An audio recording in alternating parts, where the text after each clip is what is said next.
Hello, everybody. It's Stephen and Walter here for another episode of So Chatty. This is episode 90 for, what's today's date? February the 5th, 2023. So we've got some different things we want to talk about. But first of all, let's talk about what we've been working on. So as you can see right here on your screen is the Sew Along quilt. For those of you that know what I'm talking about, Stephanie and Steven's Sew Along that we've been doing every Wednesday morning for the last 4 weeks at 9 a.m. And we're coming close to the end of this project. This is what the final version could look like. This is my rendition of it, but of course everybody's picked different fabrics, so everybody's looking different, all very beautiful. And I have added a couple of borders to mine as well. And as we speak, it's sitting on my Lucy right now, and I am quilting it.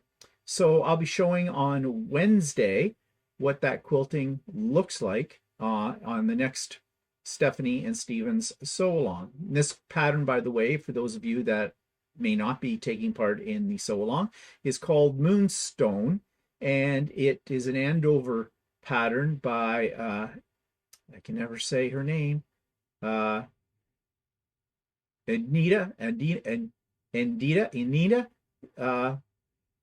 Sitar. Laundry Basket Quilts is her YouTube channel. Okay, I can never say her first name. But anyways, it doesn't matter that much. Well, it does to her probably. Anyways, that's what I've been up to. I've also started a new project, and I'm just going to show you here the pattern. This is one by Cozy Quilts. It's called Star-Crossed, and you have to buy that pattern. But this is one I've had in my collection for a while, and I already allotted a jelly roll to this some time ago, but I've never gotten to it. So I'm doing it now. We're going on a sew day tomorrow. At the club. Walter's sewing class once a month have this affair, as you've heard me talk about before. So this is what I'm going to be working on. And one thing I like about the strip club patterns by Cozy Quilts Designs is they are what they say they are. Basically, you can do them with a jelly roll for the most part. So yeah, so that's coming up as well to show you. Now, for those of you that are on Stephen and Walter Live, this past week, last Sunday, you've seen this. This is Walter's first and only quilt that he made. And it's the reason why Walter doesn't like quilting. So, well, actually, it isn't really that reason that one I didn't like. I started doing a second quilt, and I didn't really care for doing this one, but I did a second quilt. And I never finished putting the blocks together. And at that point in time, I said, I'm done with quilting. I don't like doing this. Why? Only because I don't like having to sew all the blocks together. To me, I don't like it. It's just something that I don't. But you sew pieces of fabric together to make shirts. Yeah, I know, but that's different. That's I don't know, there's something different about it. Why? Is it because you can sew a shirt faster than a quilt? No, it's not that. Actually, I don't think you can sew a shirt faster than a quilt. I just find that there's more stuff to do with it, and maybe it's the accuracy of the piecing. I'm just not comfortable with. At least if you sew a shirt, you could deviate from the lines a little bit, and it doesn't cause a problem. Yeah, you can always sew a sleeve to a collar. Yeah, like as if you've never done that before.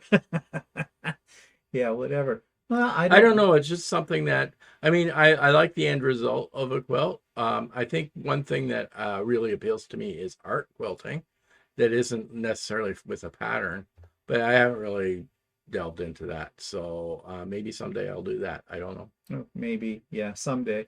Well, anyways, if you were on Stephen and Walter Live last week, you know that I did the quilting for him and I bound it. He picked out the pattern though, and he picked out the color of the thread and everything like that. Of course, then he tells me, well, it's not really the pattern I wanted.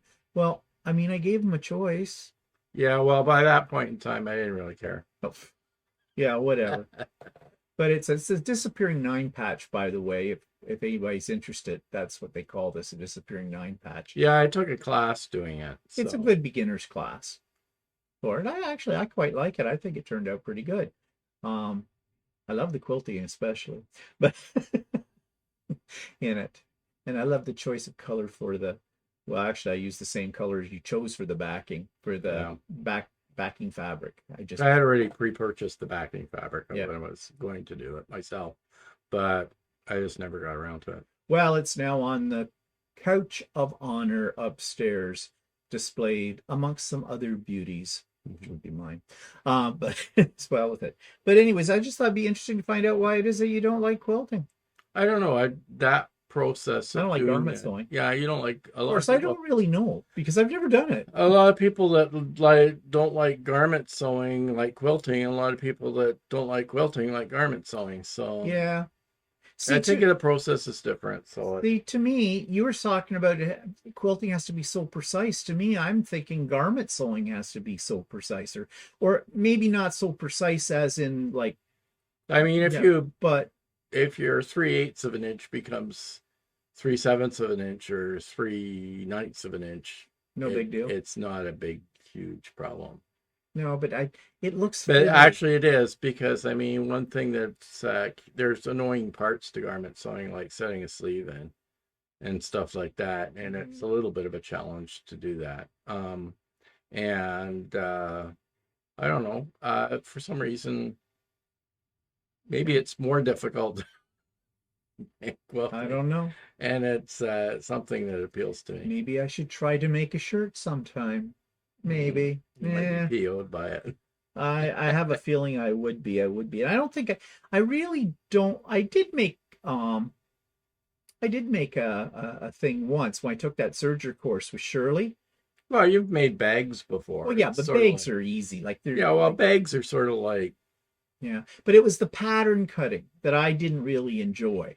yeah, well, that's not exactly my favorite party. I mean, with quilting, you're just cutting strips and cutting squares and rectangles and maybe some triangles every now Well, and and then. that But making sure you have the right size, and then I haven't done a lot of like custom fitted clothing. Like the stuff that I've made is just the pattern. If it fits okay, then I haven't made a lot of adjustments. But you can start now. That may be a part that a lot of people don't enjoy is fitting. I haven't really done a lot of fitting though, but one size fits all. yeah, more or less. Oh, so you're just A making bag's a bag, a right? bag's a bag. A moo. Yeah, it's like we always joke about ladies' dresses. You just get a sack and cut holes in it. Yeah. I know it's nasty. Throw on a nice belt and you've got couture. Oh, we're going to hear about this. You know that. There's going to be nasty comments about that. Like a dress can be an overlong t-shirt. Yeah, like I said, put on some pearls and you're ready to go to dinner. Whatever. Oh, we are so going to hear about this now. It's not going to be funny. Okay, I think we should move on then. So I told you on Saturday that I have a partnership with not Saturday, on Sunday. It's so interesting. I can't remember when I told people this, but anyways, I have a partnership now with the Sewers Club here in Ontario, which is a monthly subscription box, and they have several different ones you can pick from. And I just got a notice before we went to air with this, to start recording this, that within the next 3 hours, my sewing box for this month will be delivered. So I don't know if they'll bring it to the door, if they're going to put it in the mailbox. I think last time they jammed it in the mailbox, but apparently it's a company, it's a delivery company. So it's coming, the February box, which means that if it does come today, I'll be showing on Idiot Quilter what the haul was this month for the Fat Quarter Stash. But in the meantime, I do have this partnership with them, which basically means that if you decide you want to subscribe to one of their boxes, the first one you subscribe to, you'll get 30% off if you use the discount code, which is my name, Stephen, with a V for victory. Okay. Or peace. Here's your, no, we won't go that joke. So Stephen, Steven, and that'll get you 30% off on your first time subscription. Now, the thing I like about Sewers Club, though, is you can curate what you're going to get. So if there's certain fabrics you don't like certain patterns, say you don't like florals or dogs or something like that, you can check on that, and they supposedly aren't going to send you that kind of thing. Same with certain colors. that kind of thing. So that's kind of nice. The fabric is all high quality. It's all name brand fabrics that you get. And I got the Fat Quarter Stash Box, which comes to about $66, including tax and delivery of it here in Canada. So I'm paying Canadian dollars. For Americans, it would be slightly cheaper because I think their shipping is very reasonable to the States. And of course, because your dollar's worth a lot more than our dollar, you're getting bargoon, okay, on that. Might be one reason why this company has had us, many American YouTube creators have been promoting this box as well. That's why I reached out to them. I figured, wait, you're a Canadian company. I'm a Canadian. How come I'm not promoting your product for you? Anyways, and full disclosure, for every subscription they get with people using the discount code Steven, I get $8. I'm not expecting to make millions, okay, at all. It's kind of an experiment. And I wouldn't tell you that I wouldn't be suggesting you look into this if I didn't think it wasn't good. So far, I've been very happy. I've had 2 boxes so far. We'll see if that carries on that way. I suspect it will. But I'll let you know, like, I'll be very honest. The moment that I am not happy with it, and if I decide to cancel, and you can cancel at any time, that's another advantage of this, I will let you know for sure, because I won't be promoting something I don't enjoy. Speaking of, once a month, maybe you don't want it once a month. You can choose to get it every other month, or you can choose to get it once every quarter as well. And they have another box as well that has projects in it that's a little, not quite as high priced as this one. This isn't high priced. 15 fat quarters, including shipping tax, $66 Canadian. That's pretty good per fat quarter. So with the average price of fat quarters at $5 a fat quarter right now, that's what we're paying in Canadian dollars. Well, 15 of them is $75 before tax. All right, so I'm getting tax, shipping, and 15 fat quarters for 66. So it's still a savings on that.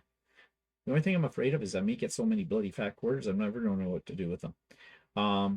So we'll see. But anyways, you can find the link to Sewers Club and the discount code in the show notes below. Okay, we had Craft and Chat on Wednesday. Fun time as always. I think at the height of it, we were at about 30 people, which is pretty good. Always getting a few new people each month when we have it. The next one is going to be on March the 1st. That's the first Wednesday of March. It's funny, first Wednesday of February fell on the 1st of February. The first Wednesday of March falls on the 1st of March. Anyways, that starts at 1 p.m. Eastern Time, and it's open to anybody. And the links, when we get closer to the week, will be in the show notes of all my videos, and I will be sending out on my mailing list a few days before my Craft and Chat mailing list. I will send out the link to everybody that's on that as well. And if you want to be on the mailing list, any of my mailing lists, I have 3, my retreat, pop-up sew day, and Craft and Chat. Just my email address is in the show notes. Just send me a note with your name, first and last, please. Real names, people. And I will put you on the list, and you'll get all notifications for whatever. And speaking of notifications, okay, I'm going out on a limb here because the people on Craft and Chat made me do this. And you know who you are, people. Pop-up sew day. Haven't had one in a while. Not this Saturday, because I'm on a sew day on Saturday, but the Saturday after, which is February the 11th, starting at 8 a.m. Eastern Time and running until approximately 5 a.m. in the afternoon. It's pop-up sew day. So it's like Craft and Chat, except twice as much fun because it's twice as long. It's all day affair. So I haven't had one in a while. All are welcome. Again, the link for that will be put in the show notes in my videos next week. And I'll send them out to the people that are on the pop-up sew day list, and probably the Craft and Chat people too. Those lists kind of overlap each other. Okay, so now I need suggestions for interviews. Okay, and some of you have been sending me some. Some of them are crazy. Well, what I don't mean by that is I'm not going to be interviewing Donna, Jordan, Jenny Doan, Angela Walters. I've said this many times before. Those people are too big for me to interview. Everybody knows everything about them that they've ever want to know because, they're very popular. I want the little people out there, the average people, the ones you might find their YouTube channel and you really enjoy it. And maybe they don't have a lot of subscribers yet, because that's another part of interviewing people that I like to do is promote their channel so they can get more subscribers. So anyways, keep that in mind. I have put out feelers for many of the suggestions you have given me, and some of those interviews I've been able to do. Others, I get nothing from them, or I just get flat out rejected for one reason or another. Most of the times, the rejections are mainly because they just feel that they're too busy at this point in time or whatever. And I get that. That's fine. Life happens. Some are just rude. Like, no, that's it. Okay, what did I say to offend you? Kind of a thing. And then there's some that never answer my email.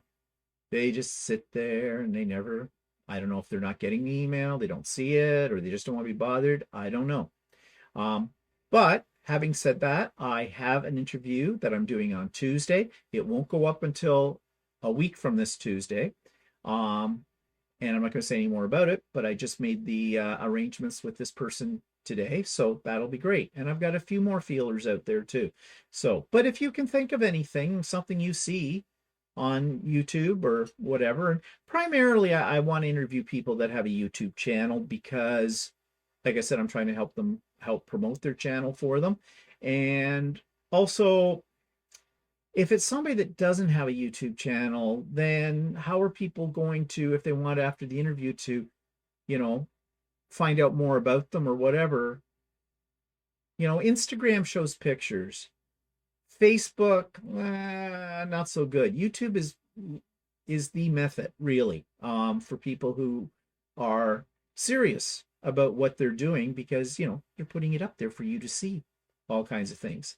In my way of thinking, and maybe I'm wrong about this, I'm not an Instagram user, but to me, Instagram and Facebook are just for quickie things. They're not really in-depth things. And I think the people that I interview usually are people who are doing a lot of things. Like they've got a lot to show and a lot to that we can learn from and be inspired by. So you can just drop those into the comments, or you can send it to me as a direct email.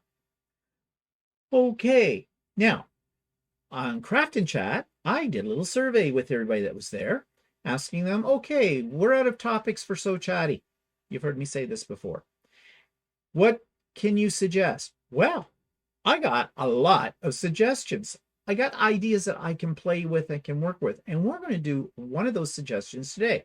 And this is something we've never done before, in terms of a demonstration more than anything. And I'll be featuring Walter on this one, because this is probably more up the alley of people who garment sew. But most modern sewing machines all have a feature on them for sewing buttons on. We all have clothing with buttons. We all lose a button every now and then. And I don't know about you, but if I lose a button, it stays lost for a long time, because I hate hand sewing. Even something as simple as a button, I can screw up. But I don't fear that anymore. In fact, I almost look forward to losing a button, because I use my sewing machine to do it. But a sewing machine, some people have trouble with that feature. And so we're going to show you how to use the... Yeah, even people that seem to know how to sew have trouble doing it. A lady in my class, she sews a lot of garments, but she will put snaps in rather than putting in buttons and buttonholes, because she has still not quite mastered the use of the buttonholer. So, and actually sewing on a button with your sewing machine is actually very, very easy. I have to admit that I don't do it very often, so sometimes I have to go back to my manual and just refresh my mind as to getting it going. But once you've done it, it's easy. Just note that when we show you this stuff today, I do it my way, and it could be that it differs slightly from how other people do it. So I'll be taking note, as I just have been doing buttonholes and buttons on my shirts. And so, I mean, if anybody else has any pointers along the way, that would help too. But it's just what I'm not super experienced. I'm not a super experienced person doing this. But Well, how many shirts have you made now? yeah, I've made a few shirts and stuff, so I've got the hang of it. But and we're not just going to show you how to sew on a button. We're going to show you how to make a buttonhole. Yeah.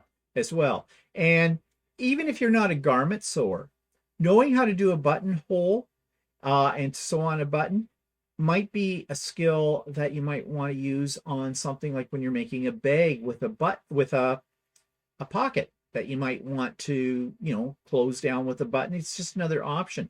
Or if you remember at Christmas time, I got the Jenny Doan Christmas box, and one of the projects in there was a pillow cover that with a whole bunch of buttons to sew on. And I've not done that project, but if I was to do that project, I certainly wouldn't be doing it by hand. I'd be using the thing we're going to show you in just a minute or two. Anyways, that's what we're going to show today. This came as a suggestion from one of the people that was on Craft and Chat the other day. And as I said, we have a lot more suggestions, but if you have more suggestions for topics or things you would like us to explore here on So Chatty, please, please, please. And don't think they're necessarily silly or that we've done it before, because I take these as a jumping off point. There's always something I can do with these ideas. So just send them to me as an email or put them in the comments below. So we're going to have to switch cameras for this and switch locations, because we're going to have to go up to Walter's beautiful sewing room that is so finely organized. Oh, I can't say this with a straight face. That's where we're going to go next. So hang on. Sewing dungeon. Hang on for a second. So before Walter gets started, he wanted to show you his button collection. Well, that's not my all button collection, but I bought these just the other day for because I thought they were cool to have all different colors of them. But I have bought tons of them from these I bought from Amazon, and they're craft buttons. But I have all these other buttons I bought from what do you call it, Cleaner Supply. I have a huge bag full of buttons, all different colors.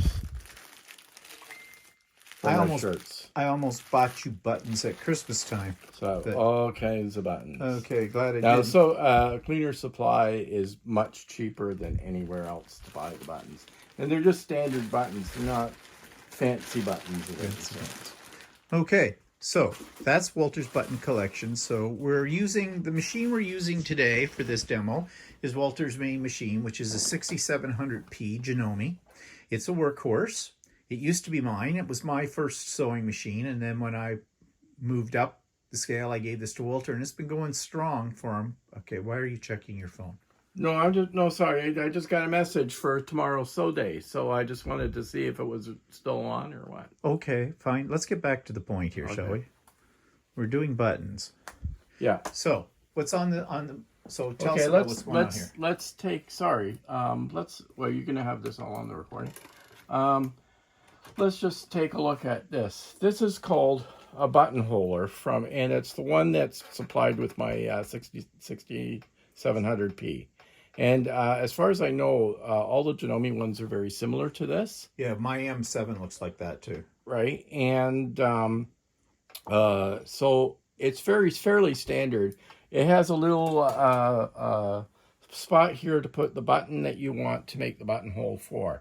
And what that does is by putting it in this spot here, it's a little spot here that holds the button, right?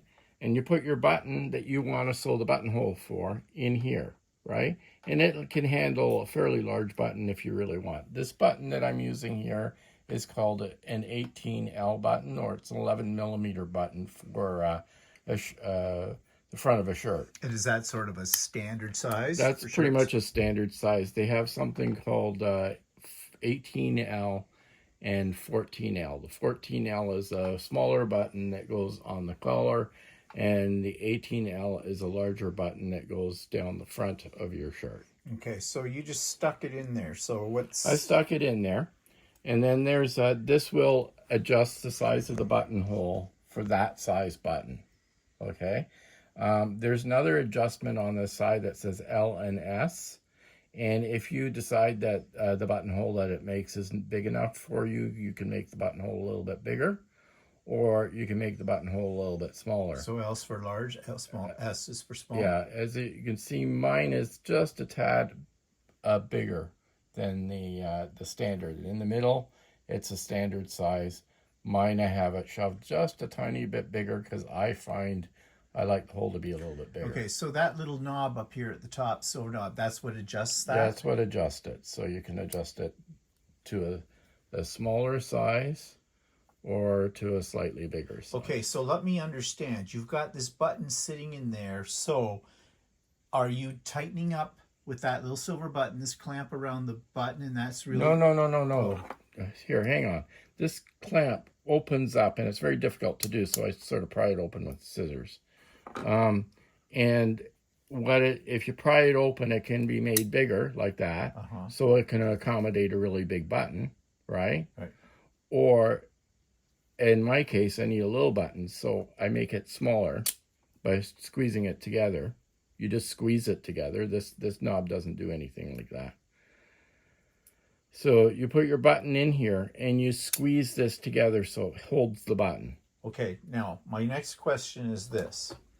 Why do we want to have that button in there?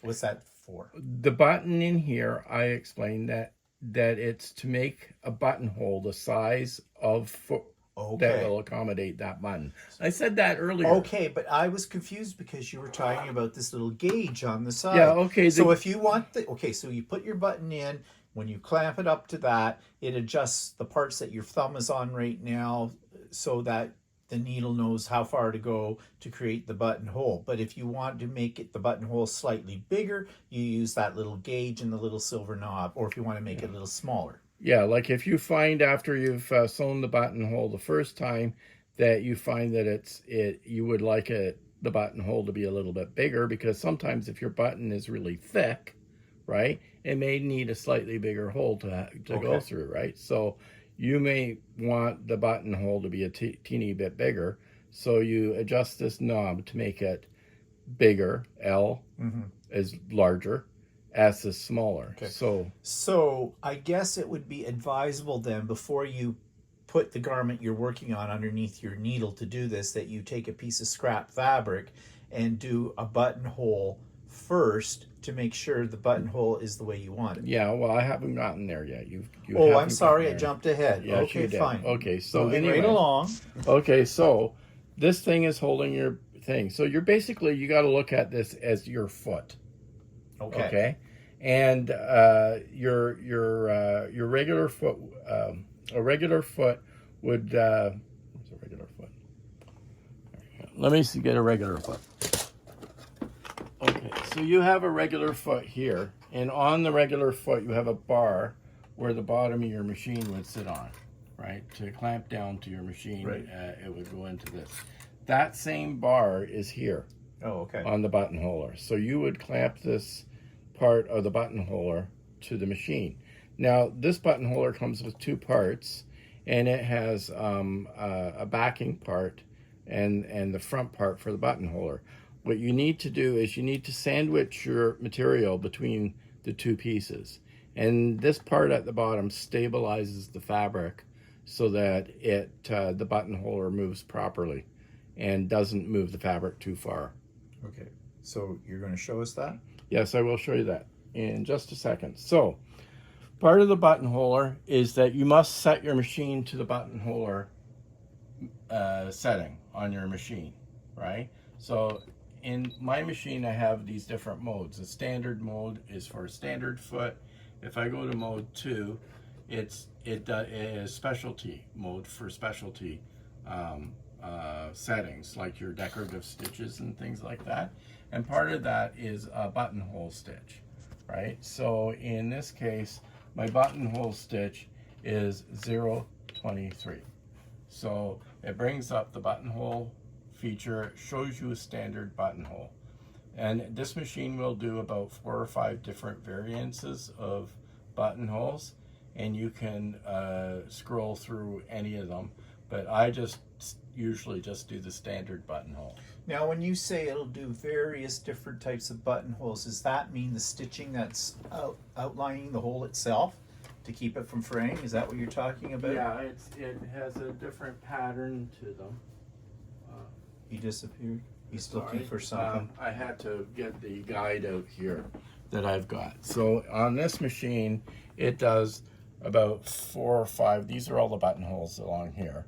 Some will have ones with a little keyhole on the bottom. You may notice that if you have a jean jacket or something like that, jean jackets often have the little keyhole on the buttonhole, right? So these are different styles of buttonholes. Okay, but we're doing the standard one today. We're doing the standard one. On this one, it's 0.23. See, so like I've got 0.23 there. If I wanted to do one of the ones with the keyhole, 0.27 is the one with the keyhole, so it shows up here. Now, these settings are probably different if you have a different brand of sewing machine. Yeah, But like I mean, they all kind of do this. This is on this particular sewing machine. If you have a cheaper model of Janome or something like that, you may only have 2 or 3 different kinds of buttonholes. On this machine, I have a lot more choices on them. So the more expensive machine you have, the more choices you have. But this machine, I just use the standard everyday buttonhole, which is number 23. So, and that's the standard one. Now, what I do with my buttonhole is, prior to doing an actual buttonhole on a shirt, I do, no matter how many buttonholes I've done in my life, I always do a practice buttonhole before, or two, before I do it on my shirt. Because when you do a buttonhole, if it's sewn in there, and you've made a mistake, it's almost impossible to pick it back out again. Well, it's almost like doing a satin stitch, isn't it? Yeah, it's a type of satin stitch. Let's just see. Now, I've done some samples this afternoon, and this is the standard buttonhole that the machine will do on its default settings, right? Mm-hmm. I have discovered that I prefer a tighter weave on the buttonhole. Sorry, I've got that wrong. This is the standard buttonhole that it does. And you notice that the weave is fairly loose, right? Actually, if you just move your finger out of the way for a second, so my camera wants to focus on your finger, not that. Okay. I have decided that I like it a little bit closer, so I do one that's a little bit tighter, this one. So essentially, these are satin stitches. Yeah, and I have decided I've made an adjustment that I like the buttonhole to look like. So I changed the standard settings on my machine to 0.40 and 0.30 for length. This is the width and the length. So I changed it to 4 and 30. That's the way I like my buttons to look. Okay. But I've done that by experimenting and doing different settings on the machine till I get a buttonhole the way I want it to look.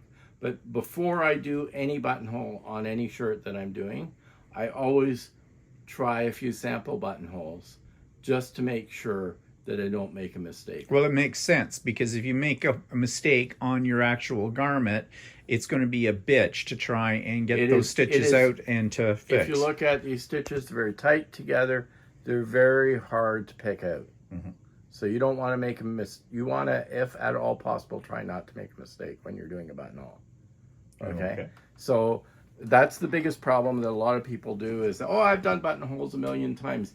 And they just go ahead and try and do a buttonhole, and they may have forgotten to do a setting or something like that on their machine and end up with a buttonhole that they didn't like. So I always like to do a sample one first just to make sure I've got everything set up properly. And I just thought of something here too. Even if you don't do buttonholes can be very good if you're making a little sack and you want to feed a ribbon through the sack to tighten it up. You could do it as a series of buttonholes across your fabric as well. So you have the little slots for it. But now, are you going to show us how to do this? Yes, I will. Okay, so anyway, I've got my foot all set up for this button. I want to make a buttonhole for this button, right? So I've got the button in place. I place the foot under my foot holder and snap it into place, which is sometimes a problem. Anyway, Okay, it snapped into place. Okay, now there's another thing that most machines have in here, and it's something that sometimes people forget, or I forget all the time to set in place when I'm doing a button. And that's another good reason why you do a test button first, is there's a little lever in this machine that I have to pull down right here. It sits up here. I pull this lever down, and what that lever does is it sits in front of the buttonholer, and it keeps it from going too far. Too far? What do you Like the buttonholer is automatic, and the button decides the length of the how big the buttonhole is, but that lever keeps the machine from going too far forward, and otherwise your buttonhole keeps getting longer and longer and longer. Okay. The machine will stop. It'll know that you haven't put that lever down, and it'll stop and warn you, right? But by that point in time, it may have made a button, it may have sewn it incorrectly. Yeah. So if you're doing that on your real shirt, you don't want that to happen. So basically that little lever down just stops you from making too big a hole. Right. So I've got a fresh piece of fabric here. I'm folding it over because usually when you're doing a buttonhole, you're doing it on a double layer of fabric, because your button band is usually a thicker piece of your garment than a regular piece of fabric. So what I do is I take this fabric and I slide it between the buttonholer and the backing plate, right? The that you showed us silver before. backing plate, and I set it into place. Now normally what I have, and I'll show you a sample in a minute, this is my practice run, right? If I'll set it into place, my buttonhole fabric, and then to start it, I clamp down the machine, right? Foot down. You mean. Foot down, right? And to start the buttonhole. And this will be my sample run. And you just press on the foot pedal and it will automatically do the button for you. And do you have to keep your foot down on the foot pedal? Yes, you do. You got to keep it down until it finishes. Okay. So what, just out of curiosity, with these machines, they have a start-stop button. If you don't have the foot pedal plugged into it, and you just use the start-stop button, would you just have to hit the button once and then it'll stop itself? It will continue to go and stop itself. The reason I bring that up is because some people might have some problems with their feet, with holding down things for that length of time. Not that it takes that long, but you know what I mean, or their foot slips off or something like that. Now, if your foot did slip off, the machine would stop, right? But would it carry on? After, if you step on the foot pedal again, will it pick up where it left off? That's a good question. Oh, okay. I think it does. I think it probably does too, because I've used this. But anyways, but that's just a thing to know that, you know, for now we have a foot pedal plugged in. He's got to keep his foot on the pedal. Okay. So we're just doing a sample one right now, and then I'll show you a second sample one on a piece of fabric I have set up as if it's got a button band. Okay. And then you'll show us how to sew on a button. Right. Okay. Here we go. So basically it's outlining the slot, but it's not cutting a slot, is it? No. No, it's just outlining the buttonhole itself. You can see that in there. And it's doing sort of a satin stitch all the way around the perimeter of that outline. Oh, that's fast. And my machine automatically cuts the threads, so that's what the thing is, and that's where we have the buttonhole. Okay, but you don't have a hole. You just have a box. I have a box around the fabric. So what would you do next? Looking for a seam ripper? Yes, I have one here.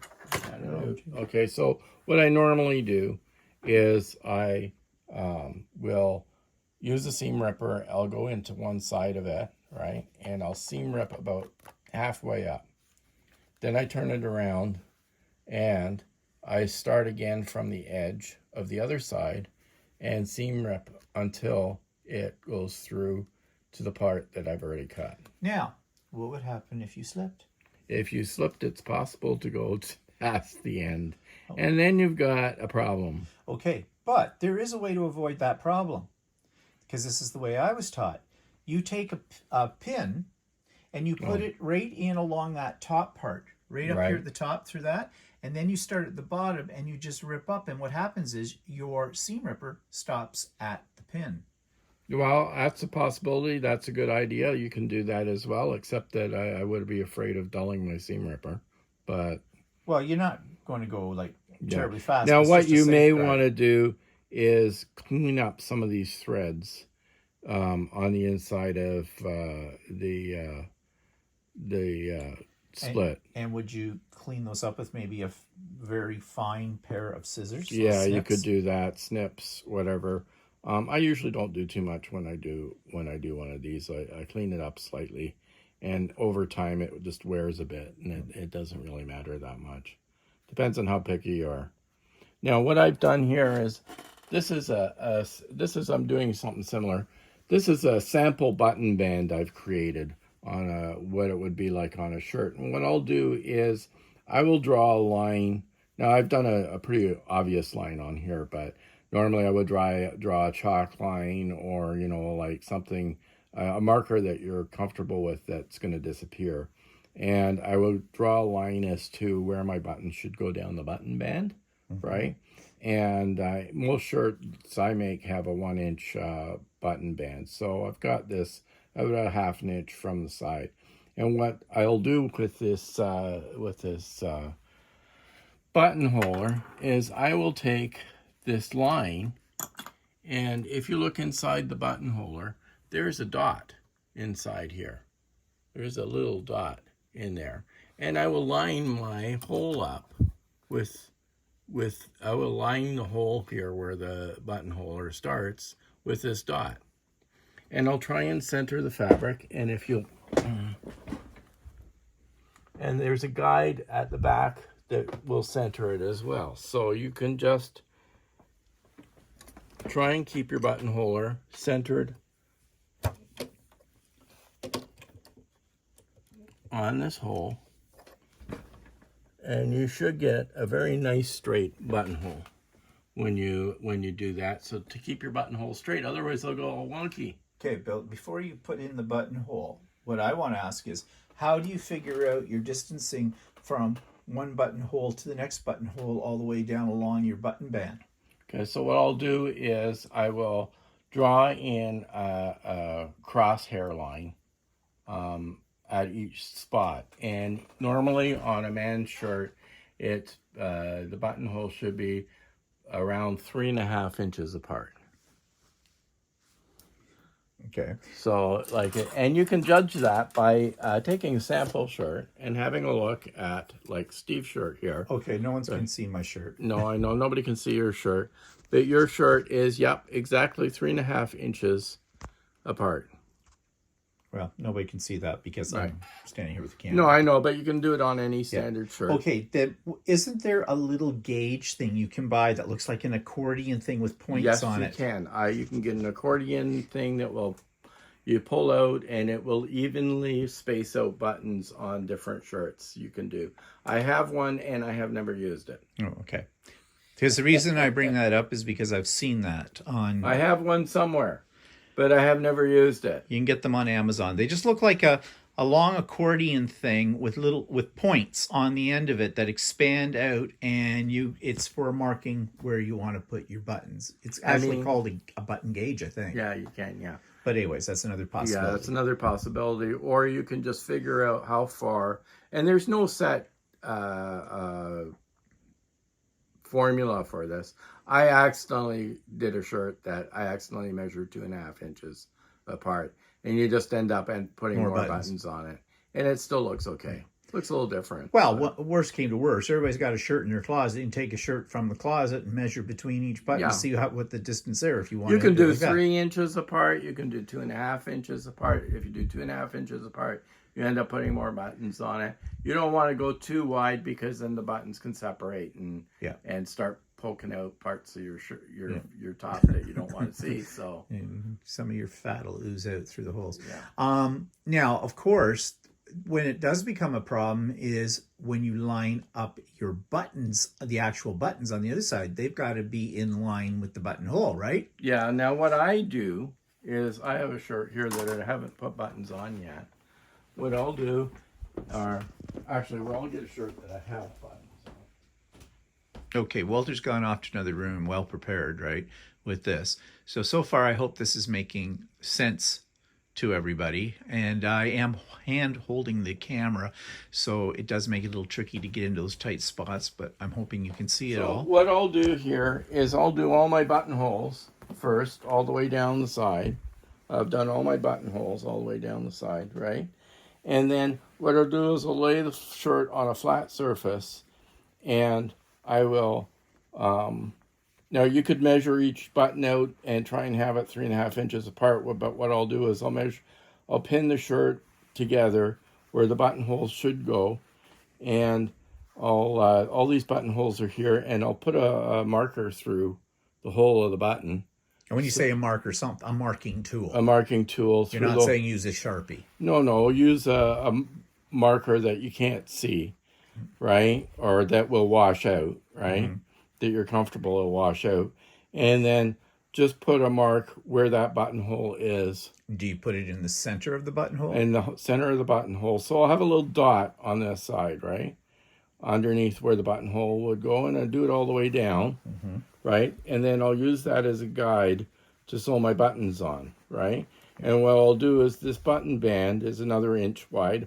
I'll put a mark all the way down the center of this, and I'll sew the buttons on where the mark is, like the little spot that I put on there, on right over top of that spot. And then you know that it's Then I'll centered. know that all the buttons and the buttonholes will line up. With the other. Okay. Right. All right. So let's go back to this then. And so now this... Now I've got it lined up so it should do a buttonhole straight, right, on this piece of fabric. So I'll just start her off, and it'll make another buttonhole for me.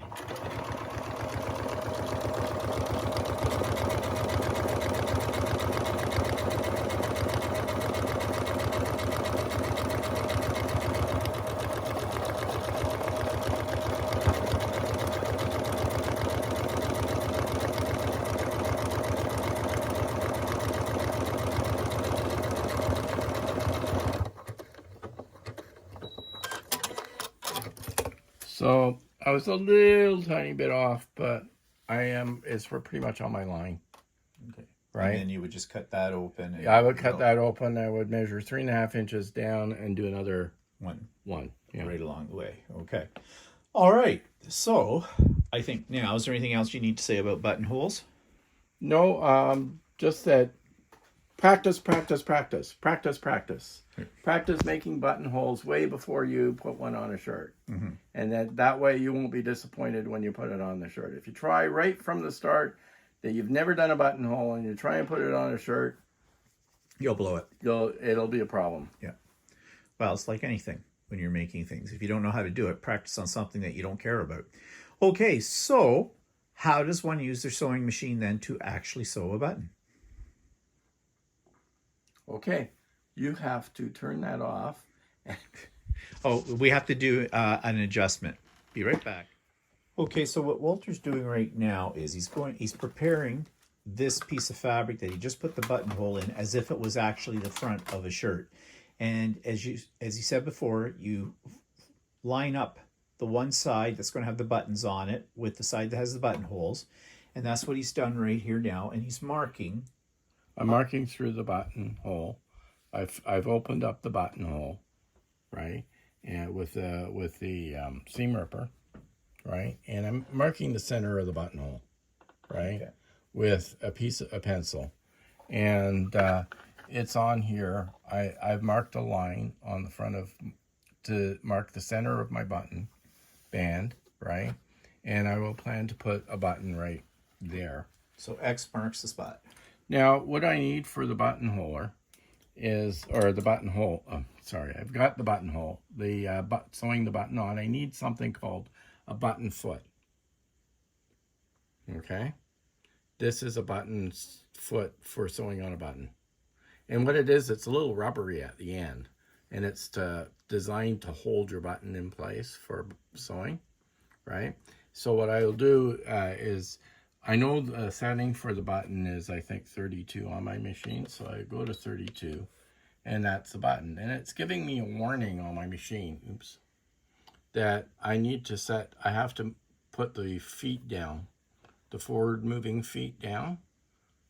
The feed dogs. The feed dogs, right? The feed dogs have to be down because you don't want your button to be moving back and forth while it's trying to sew. You need your button to be in one spot for it to continue to sew. Okay, just before you go on with this, because this sounds a little confusing, feed dogs down, because if your feed dogs were up, it would grip whatever's on top of them and pull it through the machine. Right. How it works with fabric. You don't want to be pulling your button through the machine. You want to keep it stationary. So you've got to drop your feed dogs.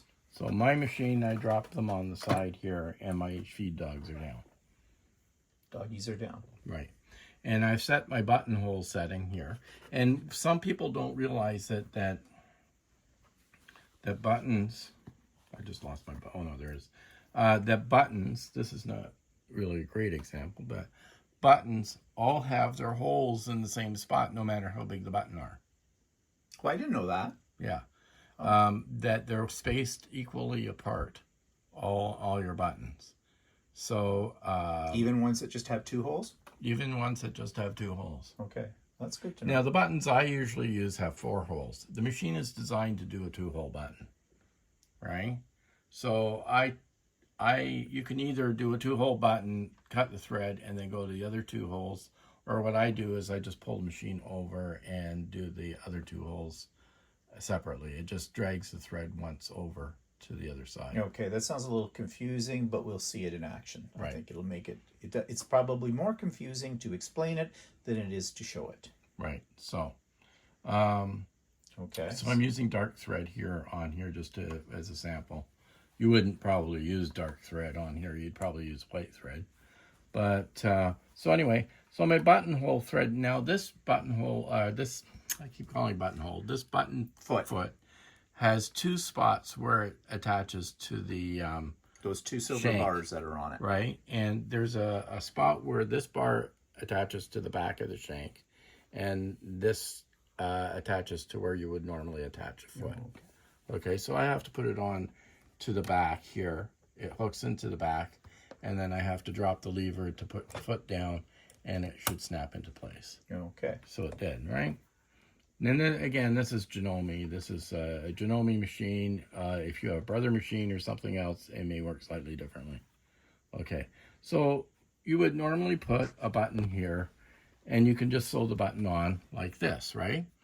But the problem occurs is if you have a shirt and you try and button your shirt up, it's hard to button up because your button's sewn right against the fabric really hard, right?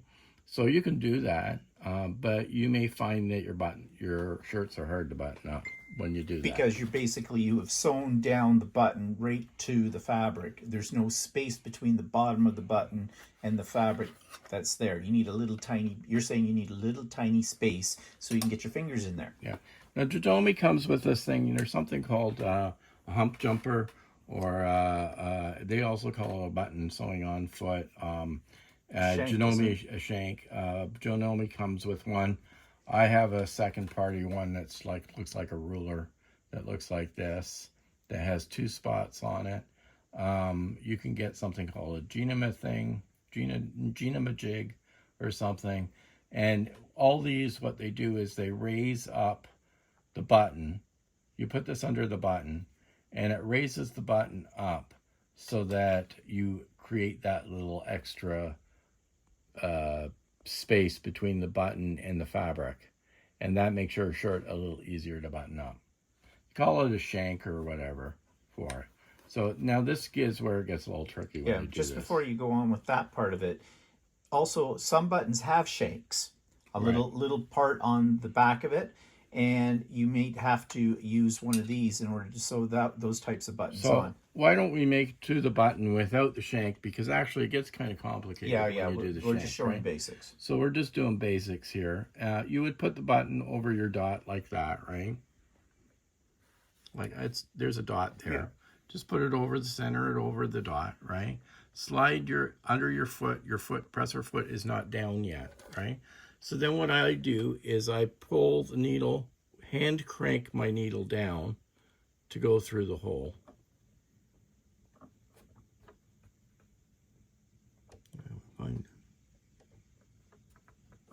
Okay, we're not doing very well. Probably because I got my camera stuck there.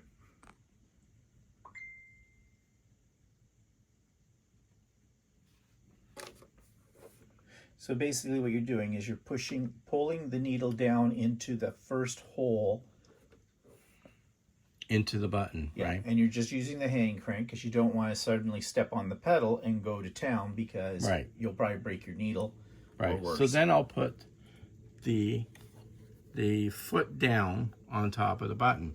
Now I can't just push the foot pedal down on the machine because again, the button there is a chance that the next hole, the hole next to it, is still not lined up with the machine. So I want to double check that before I actually sew with the machine. So I hand crank through and wait for the needle to pop over to the other side, which it has.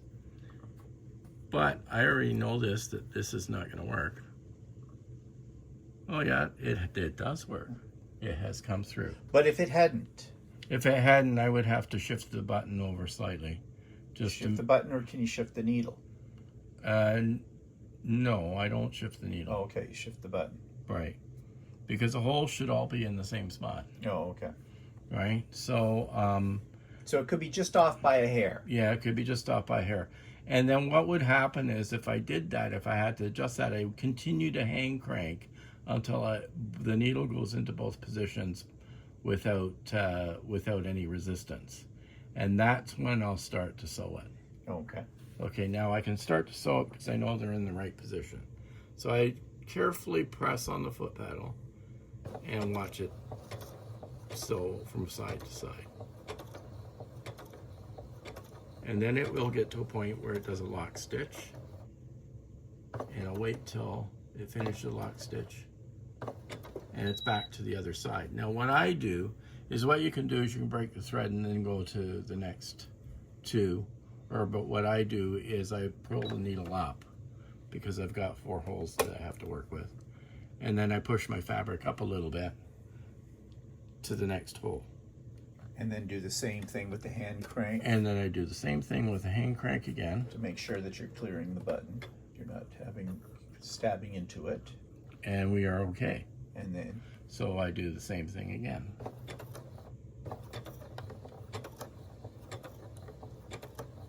Now you're going fairly slowly, which is probably advisable. Right. Because if you go now I pull the needle up, and then what I'll do is instead of using the cutter, I'll pull my thread out like this and cut it here or whatever. Now what you can do, which I do, is I sometimes take the 2 ends of the thread that I have at the top and tie them together, but you don't have to because it does a lock stitch. So you can just cut them off. Okay, let's see it go in the hole. In the hole. Yeah, do up your shirt. Okay, so I'll just cut them off.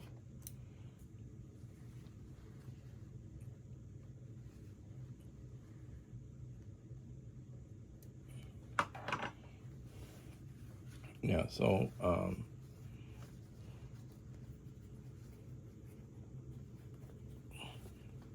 unfortunately that I made it kind of small here.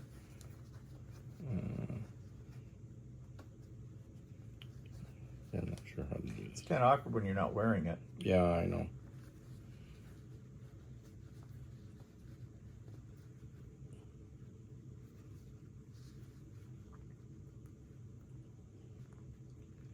And of course, the first time when you do wear the shirt with these buttonholes in it, they will be a little on the tight side, but they'll loosen off, right, with time? Right. I don't think I cut my hole all the way through. Well, that might be a problem.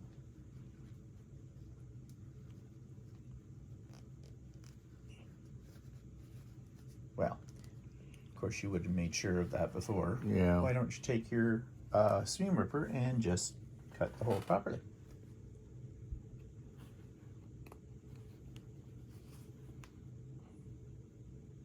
This is where I would bleed. Because I know for sure I would jab myself. And how do I know that? Because I've made a buttonhole before and done that. And then I have blood on my shirt.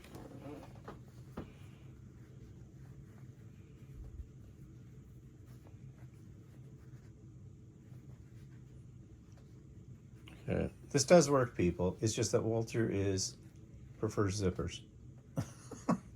No, okay, here we go. There, we go. yay! It's done up. Yay! So there you go. There is a button and a button holder. And the first time you do this is going to take you a little bit of time. But as you do more As of you them... can see, I struggled a little bit, and I've done 100 of them. So. Well, that's because you're on camera. Yeah. He's nervous. Sweating like a bucket now. But anyways... But actually, when you're doing the button, sewing the button on, it is good to do a lot of hand cranking. Just so that you don't hit that, the needle can hit the button. And if you do that, you'll break your needle. The other thing that I do as a safeguard when I'm sewing on a button is I adjust the speed of my machine down to its slowest setting using the bar. I mean, you can do that with your foot, depending on how much pressure you put on it, but I have a tendency to be a little bit lead foot on it, so I never get that sweet spot. But if I turn it down on the control on the machine itself first, then it doesn't matter how far down I put the pressure on the foot pedal, I'm only going to go at the very slowest speed. That's just a little safeguard for me. Right. Okay. So that's basically it.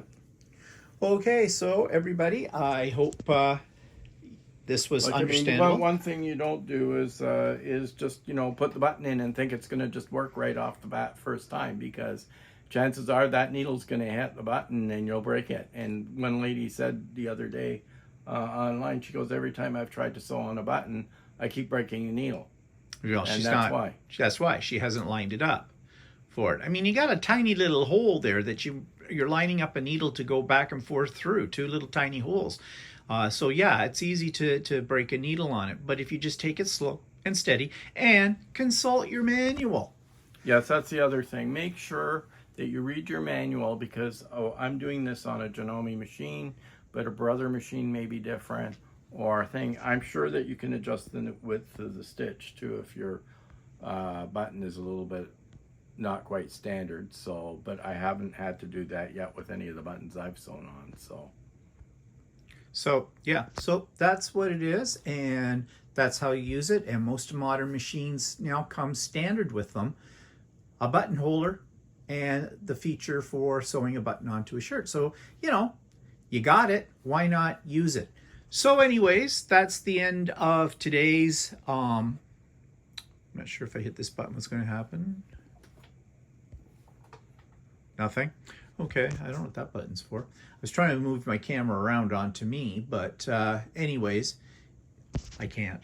So you've seen enough of me. This is all about Walter today. So anyways, I hope you learned something from it. Thank you to the person who suggested that we show this, and we have, and we hope we didn't confuse you too much. So be sure to tune in next week for another episode of So Chatty, and we're going to be looking at another person's suggestion. What that is at the moment, I have not determined, but we will. So have a good week, everybody, and see you next week. Bye for now. Say goodbye, Walter. goodbye.